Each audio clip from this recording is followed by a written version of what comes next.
Hi hello ವೀಕ್ಷಕರೇ, welcome to simple Bhagya kitchen.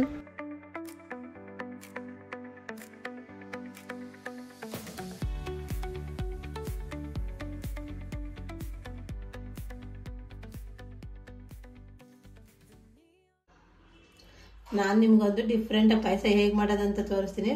1 cup ರವೆ, 2 spoon ಅಷ್ಟು ಕಡಲೆಬೇಳೆ ಇದ್ರೆ ಸಾಕು. ಮನೆ ಮಂದಿ ಎಲ್ಲ ಕುತ್ಕೊಂಡು ತಿನ್ನುವಂತಹ ಪಾಯಸ ಹೇಗೆ ಮಾಡೋದಂತ ತೋರಿಸ್ತೀನಿ, ನೋಡೋಣ ಬನ್ನಿ.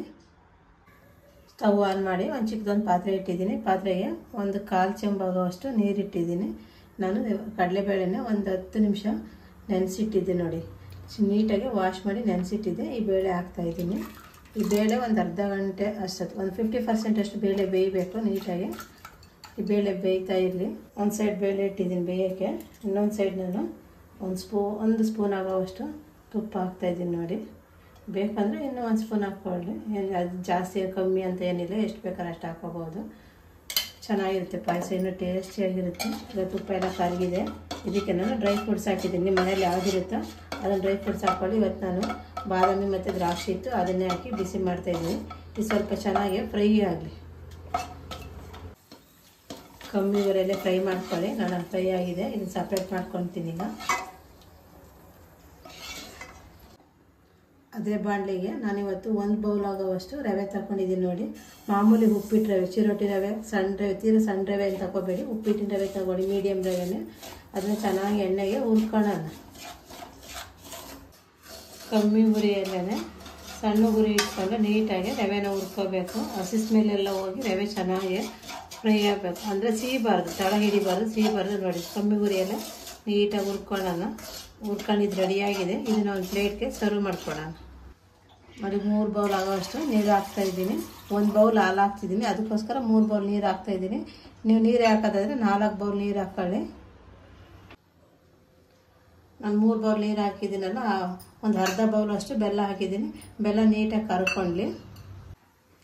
ಬೆಲ್ಲ ಎಲ್ಲ ಕರಗಿದೆ. ಇದು ಪಾಕ ಬರೋದು ಬೇಡ, ಸುಮ್ಮನೆ ಬೆಲ್ಲ ಕರಗಿದ್ರೆ ಸಾಕು ನೀರಲ್ಲಿ.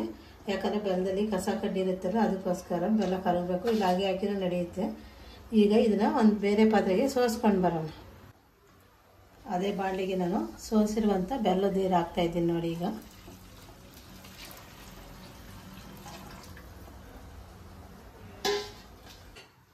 ನಾನು ಇನ್ನೊಂದು ಸೈಡು ಕಡಲೆಬೇಳೆ ಬೇಯಕ್ಕಿಟ್ಟಿದ್ದಾರೆ. ಕಡಲೆಬೇಳೆ ನೋಡಿ, ಒಂದು ಅರ್ಧದ ಭಾಗದಷ್ಟು ಬೆಂದಿದೆ.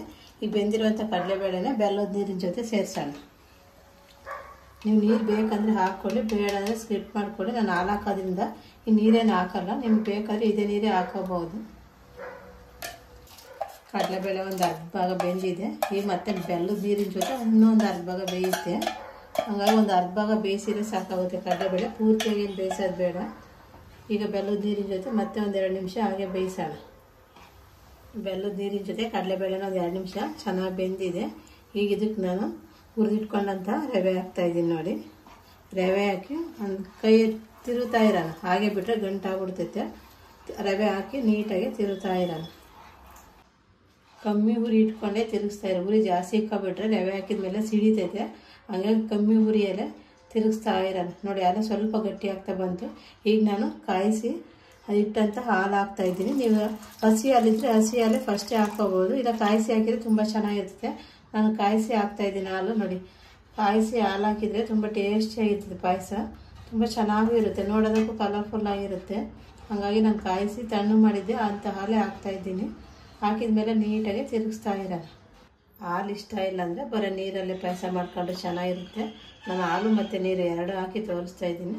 ಈಗ ಇದಕ್ಕೆ ನಾನು ಪೌಡ್ರ್ ಮಾಡ್ಕೊಂಡಂಥ 1 ಟೀ ಸ್ಪೂನಷ್ಟು ಏಲಕ್ಕಿ ಪೌಡ್ರ್ ಹಾಕ್ತಾಯಿದ್ದೀನಿ.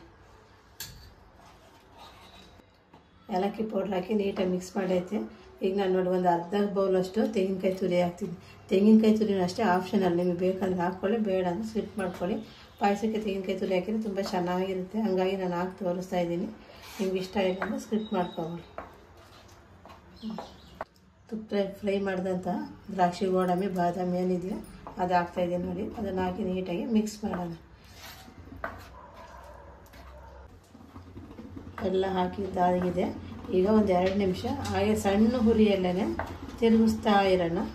ಗಟ್ಟಿ ಆದರೆ ಸ್ವಲ್ಪ ಹಾಲು ಹಾಕ್ಕೊಳ್ಳಿ, ಚೆನ್ನಾಗಿರುತ್ತೆ. ಇಲ್ಲ ಅಂದರೆ ನೀವು ಸ್ವಲ್ಪ ಬಿಸಿ ನೀರಾದರೂ ಹಾಕ್ಕೊಂಡು, ನೀರು ಬಿಸಿ ಮಾಡಿಕೊಂಡು ಬಿಸಿನೀರು ಹಾಕ್ಕೊಳ್ಳೋದ್ರೆ ಚೆನ್ನಾಗಿರುತ್ತೆ. ತೀರಾ ಗಟ್ಟಿ ಆದರೆ ನನ್ನ ಕರೆಕ್ಟಾಗಿದೆ ನೋಡಿ, ಇಷ್ಟು ಸೈಜ್ ಮೀಡಿಯಮಲ್ಲಿದೆ ಕರೆಕ್ಟಾಗಿ. ಇಷ್ಟಾದರೆ ಸಾಕಾಗುತ್ತೆ, ಪಾಯಸ ತಿನ್ನೋಕ್ಕೂ ಚೆನ್ನಾಗಿರುತ್ತೆ. ಲಾಸ್ಟಲ್ಲಿ ನಾನು 1 ಸ್ಪೂನಷ್ಟು ತುಪ್ಪ ಹಾಕ್ತಾಯಿದ್ದೀನಿ ನೋಡಿ. ನೀವು ಬೇಕಿದ್ರೆ ಹಾಕ್ಕೊಳ್ಳಿ, ಬೇಡ ಅಂದರೆ ಸ್ಕಿಪ್ ಮಾಡ್ಕೊಳ್ಳಿ, ಏನು ತೊಂದರೆ ಇಲ್ಲ. ಹಾಕಿದ್ರೇ ಚೆನ್ನಾಗಿರ್ತದೆ, ಹಾಕಿಲ್ಲ ಅಂದ್ರೂ ಚೆನ್ನಾಗಿರುತ್ತೆ.